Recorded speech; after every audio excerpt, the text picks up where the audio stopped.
Philadelphia ஊழியங்கள் வழங்கும் திறந்த வாசல் நேரம்.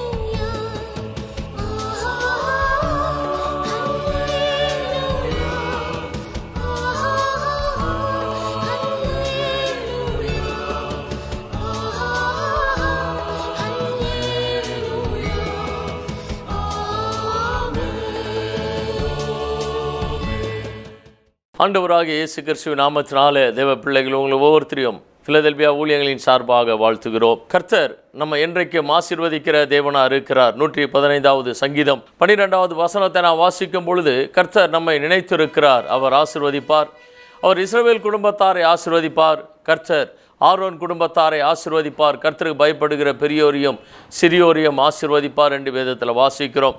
கர்த்தர் நம்மை நினைத்திருக்கிறார். அப்படி என்றால் நம்மை அநேக மனிதர்கள் நம்மை நினைக்க மாட்டார்கள். ஏனென்றால் கர்த்தர் ஒரு மனிதனை ஆசீர்வதிக்கும் பொழுது மனிதன் கைவிடப்படுகிறவனாய் காணப்படுகிறான். பல சூழ்நிலைமைகள் அவனுக்கு எதிராக வருகிறது. அவன் யோசித்து பார்க்கிறான், ஏன் எனக்கு யாரும் உதவி செய்ய முன் வரவில்லை என்று பார்க்கும் பொழுது, அவனுடைய வாழ்க்கையில் தேவன் செய்கிற அற்புதங்களை பார்க்கும் பொழுது, கர்த்தர் என்னை நினைத்து இருக்கிறபடினால தான் மனிதர்கள் என்னை மறந்து விட்டார்கள் என்பது அவனுக்கு புரியும். வேதத்தில் உதாரணமாக ஒரு சம்பவத்தை நாம் வாசிக்கலாம். ஆதியாகமத்தின் புஸ்தகம் 40வது அதிகாரத்தில் 41வது அதிகாரத்தில் 2 அதிகாரத்தில் நாம் பார்க்கும் பொழுது யோசேப்பை குறித்து நாம் பார்க்கிறோம். இந்த இடத்துல யோசேப்பினுடைய வாழ்க்கையை மாற்றின காரியங்கள் நடந்தது. யோசேப்பு செய்யாத தவறுக்காக சிறைச்சாலையில் இருக்கிறான். அந்த சிறைச்சாலையில் இருக்கும் பொழுது 2 பேர், ராஜாவினிடத்தில் இருந்த 2 பேர் குற்றம் செய்தவர்களாய் அவர்கள் அந்த சிறைச்சாலையில் இருக்கும் பொழுது அவர்களை யோசேப்பு கவனித்து கொள்ளுகிறான். ஒரு நாள் யோசேப்பு அவர்களை பார்க்கும் பொழுது அவர்கள் மிகவும் கலங்கினவர்களாக இருந்தார்கள். ஏனென்றால் ஒவ்வொருத்தருக்கும் ஒவ்வொரு சொப்பனம் வந்தது. அந்த சொப்பனத்தினுடைய அர்த்தம் தெரியாதபடினால அவர்கள் கலங்கி போய் கொண்டு இருந்தார்கள்.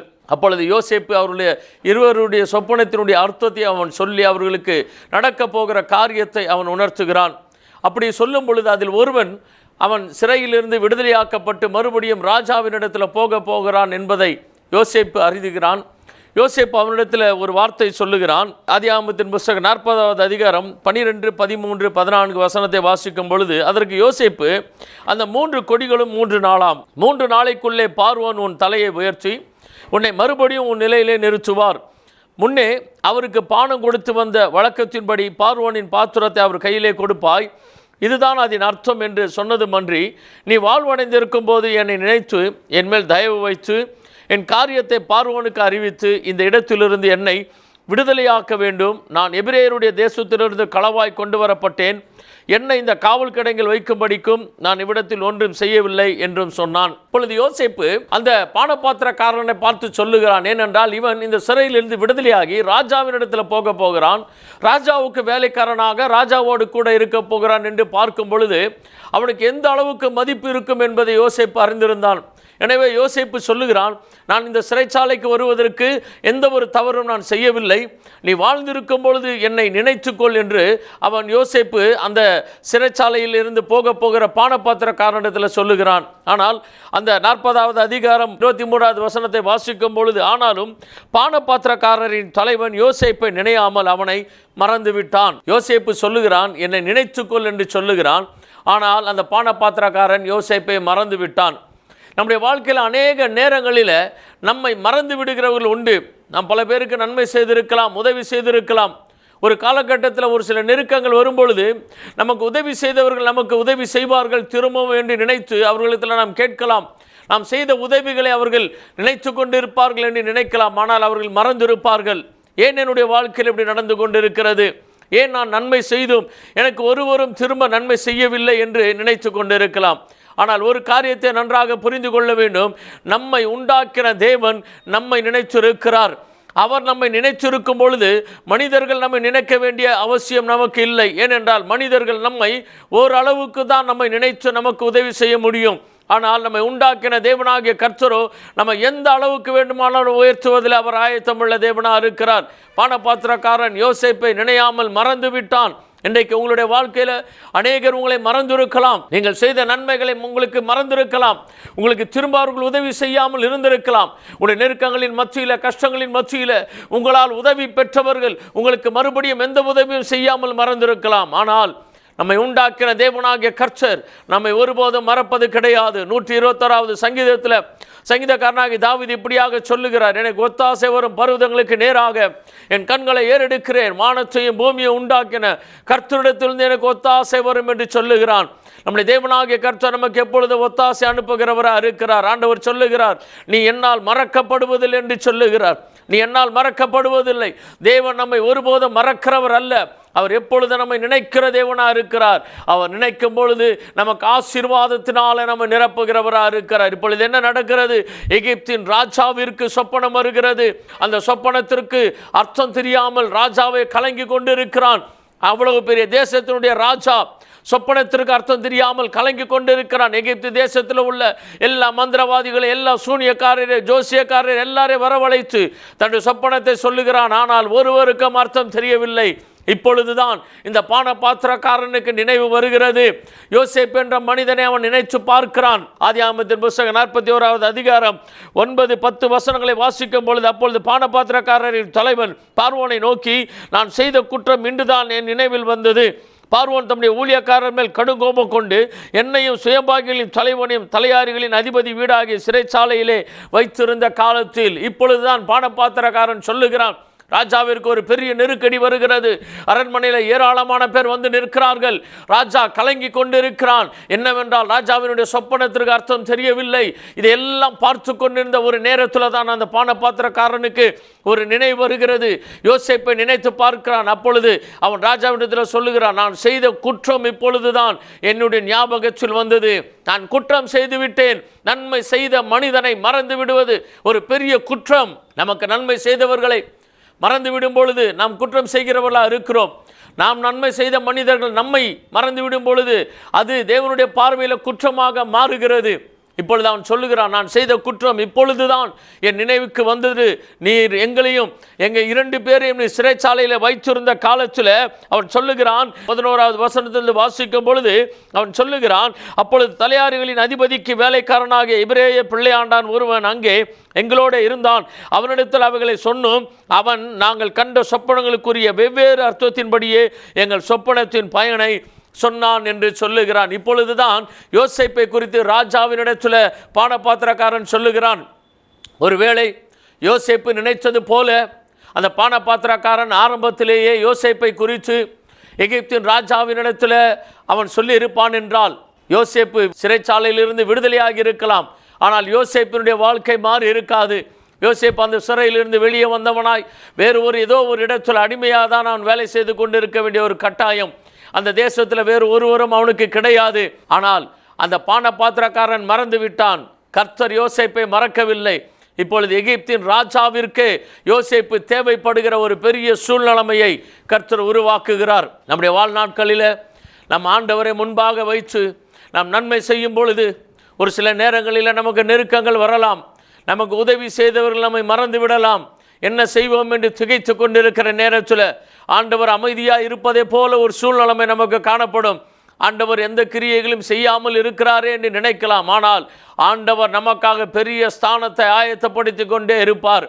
வேத வசனத்தின்படி கனி கொடுக்கிற கொடியை அவர் இன்னும் அதிக கனி கொடுக்கும்படி சுத்தம் பண்ணுகிறார் என்று வேதத்தில் வாசிக்கிறோம். ஆண்டவருக்காக நன்மை செய்து கொண்டிருக்கிறவர்களை ஆண்டவர் கைவிடாமல் இன்னும் மேன்மேலும் அளவில்லாமல் உயர்த்தும்படியாகவே தேவன் பல காரியங்களை ஆயத்தப்படுத்தி கொண்டே இருப்பார்.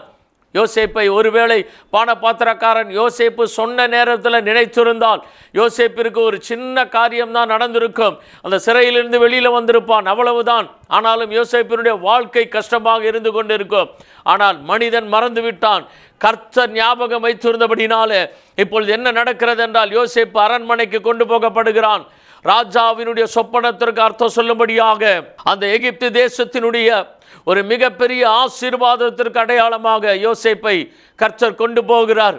தேவ பிள்ளைகளே, உங்களுடைய வாழ்க்கையில் நீங்கள் நினைத்து கொண்டு இருக்கிற காரியங்கள் ஒருவேளை நீங்கள் சாதாரணமான காரியத்தை எதிர்பார்த்து கொண்டிருக்கலாம்.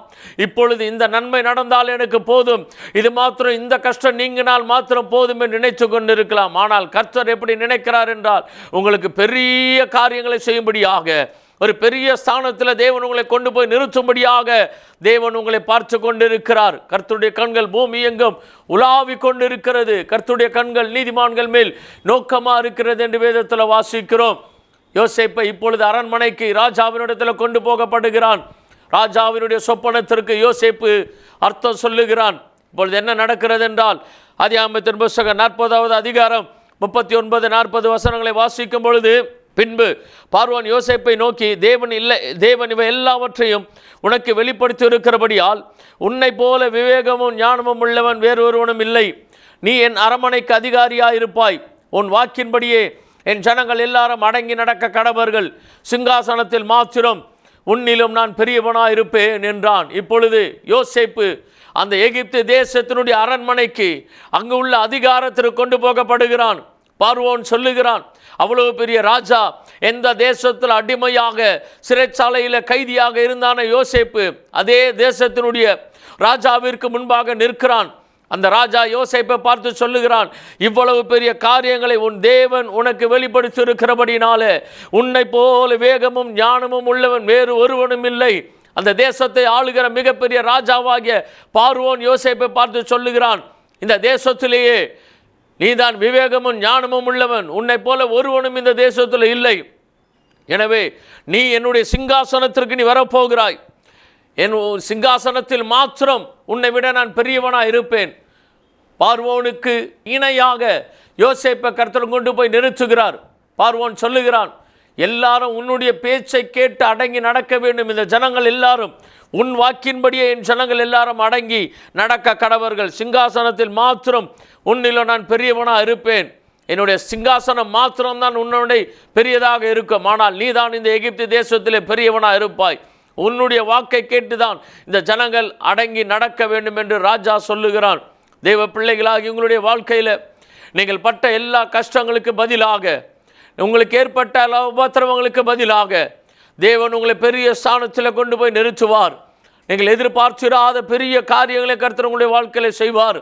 கர்த்தரை நம்பி நன்மை செய், தேசத்தில் சமாதானத்தை மேய்ந்து கொள் என்று வேதத்தில் வாசிக்கிறோம். ஆண்டவரை நம்பி ஆண்டவரை முன்பாக வைத்து நாம் செய்கிற எல்லா நன்மைகளுக்காக, உதவிகளுக்காக தேவன் நமக்காக பெரிய காரியங்களை வைத்திருக்கிறார். என் நினைவுகள் உன் நினைவுகள் அல்ல என்று ஆண்டவர் சொல்லுகிறார். உங்கள் வழிகள் என் வழிகளும் அல்லவென்று ஆண்டவர் சொல்லுகிறார். யோசேப்பினுடைய எதிர்பார்ப்பு மிகவும் சாதாரணமாக இருந்தது. ஒருவேளை பானபாத்திரக்காரன் அவனை மறந்து விட்டாலும் ஒரு குறிப்பிட்ட காலத்தில் யோசேப்பு சிறைச்சாலையை விட்டு வெளியில் வந்துதான் ஆக வேண்டும். அவனுக்கு விடுதலை கொடுத்திருப்பார்கள். ஒருவேளை ஒரு சில ஆண்டுகள் தாமதித்திருக்கலாம், அவ்வளவுதான். ஆனாலும் சிறைச்சாலையிலிருந்து யோசேப்பு வெளியே வந்திருக்கலாம். ஆனாலும் வாழ்க்கை தெரிந்திருக்காது. அப்பொழுது பானபாத்திரக்காரன் உடனடியாக அவனை சிறைச்சாலையிலிருந்து வெளியே கொண்டு வந்திருந்தாலும் யோசேப்பினுடைய வாழ்க்கை அடிமையாகவே இருந்திருக்கும். ஆனால் கர்த்தர் நியமித்த நேரத்தில் தேவனால் யோசேப்பு வெளியே கொண்டு வரும் பொழுது அவனுடைய வாழ்க்கையே மாறினது. அவனுடைய சந்ததிகள் மாறினார்கள். அவன் மிகப்பெரிய ஆசீர்வாதத்துக்குள்ளாக வருகிறான். ஆதியாகமத்தின் புத்தகம் 41வது அதிகாரம் 51-52 வசனத்தை வாசிக்கும் பொழுது, யோசேப்பு என் வருத்தம் யாவையும் என் தகப்பனுடைய குடும்பம் அனைத்தையும் நான் மறக்கும்படி தேவன் பண்ணினார் என்று சொல்லி மூத்தவனுக்கு மனாசே என்று பெயரிட்டான். நான் சிறுமைப்பட்டிருந்த தேசத்தில் தேவன் என்னை பலுக பண்ணினார் என்று சொல்லி இளையவனுக்கு எப்ராயிம் என்று பெயரிட்டான். இப்பொழுது யோசேப்புக்கு தேவன் எல்லாவற்றையும் கொடுக்கிறார். பெரிய சிங்காசனத்தை மாத்திரமல்ல, அவனுக்கு மனைவியை கொடுக்கிறார், அவனுக்கு பிள்ளைகளை கொடுக்கிறார். இப்பொழுது யோசேப்பு இழந்த எல்லாவற்றை பெற்றுக்கொண்டான். அவனுக்கென்று தேவன் ஒரு குடும்பத்தை கொடுத்தார். இப்பொழுது அவன் சொல்லுகிறான், என்னுடைய வருத்தம் எல்லாவற்றையும் தேவன் மறக்க பண்ணினார் என்று சொல்லுகிறான். நம்முடைய வருத்தங்களை மறக்க பண்ணுகிற தேவன் நம்மை நினைத்திருக்கிறார். அவர் நினைத்திருக்கிறபடியே நம்முடைய வாழ்க்கையில் நடக்கும். தேவன் நிர்ணயித்தபடியே நம்முடைய வாழ்க்கையில் நடக்கும். அவர் நினைத்தால் பெரிய காரியங்களை கர்த்தர் நம்முடைய வாழ்க்கையில் செய்கிறவராக இருக்கிறார். இன்றைக்கு கர்த்தர் நம்மோடு கூட பேசிக்கொண்டிருக்கிறார். உன்னுடைய எல்லா காரியங்களையும் நான் அறிந்திருக்கிறேன் என்று ஆண்டவர் சொல்லுகிறார். எல்லாவற்றிற்கும் நிச்சயமாக பதில் கொடுக்கிறவர் நம்முடைய தேவன். நீங்கள் எதிர்பார்த்திருக்கும் முடிவை உங்களுக்கு கொடுக்கும்படிக்கு அவர் உங்கள் பேரில் நினைத்திருக்கிற நினைவுகளை அறிவேன் என்று கர்த்தர் சொல்லுகிறார். அவர்கள் தீமைக்கல்ல, சமாதானத்துக்கு எதுவான நினைவுகள் என்று ஆண்டவர் சொல்லுகிறார். யோசேப்பு நினைத்து பார்த்ததை விட அவன் யோசித்து பார்க்க முடியாத அளவுக்கு தேவன் பெரிய காரியங்களை யோசேப்பினுடைய வாழ்க்கையில் செய்தது போல உங்களுடைய வாழ்க்கையிலும் தேவன் அப்படியாக உங்களுடைய எதிர்காலங்களில் பெரிய காரியங்களை செய்ய போகிறார். உங்களுடைய குடும்பம், உங்களுடைய வாழ்க்கை, உங்களுக்கு உண்டான எல்லாவற்றையும் கர்த்தர் அளவில்லாமல் ஆசீர்வதிப்பாராக. நாம் ஜெபிக்கலாம். ஆண்டவர் நம்முடைய வாழ்க்கையில் செய்ய போகிற காரியங்களுக்காக ஆண்டவருக்கு நன்றி செலுத்தி நாம் ஜெபிக்கலாம்.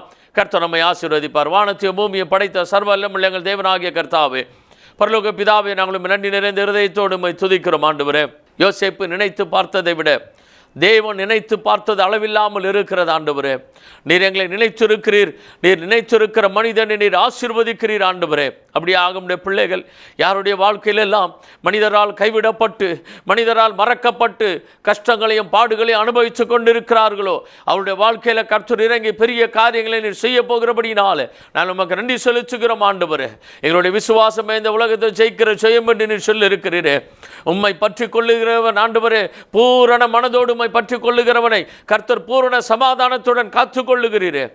உம்முடைய கரத்தில் எங்களை ஒப்பு கொடுத்து செபிக்கிறோம். உம்முடைய நாமம் மகிமைப்படுவதாக. இயேசு கிறிஸ்துவின் நாமத்தில் வேண்டுகிறோம் எங்கள் நல்ல பிதாவே. ஆமென், ஆமென். God bless you. கர்த்தர் உங்களை ஆசீர்வதிப்பார். மேலும் விவரங்களுக்கு நீங்கள் தொடர்பு கொள்ள pastor V. Simon, master of divinity, Philadelphia ministry, number 324, Konnur high road, cellphone 9884569467 மற்றும் 9790826578.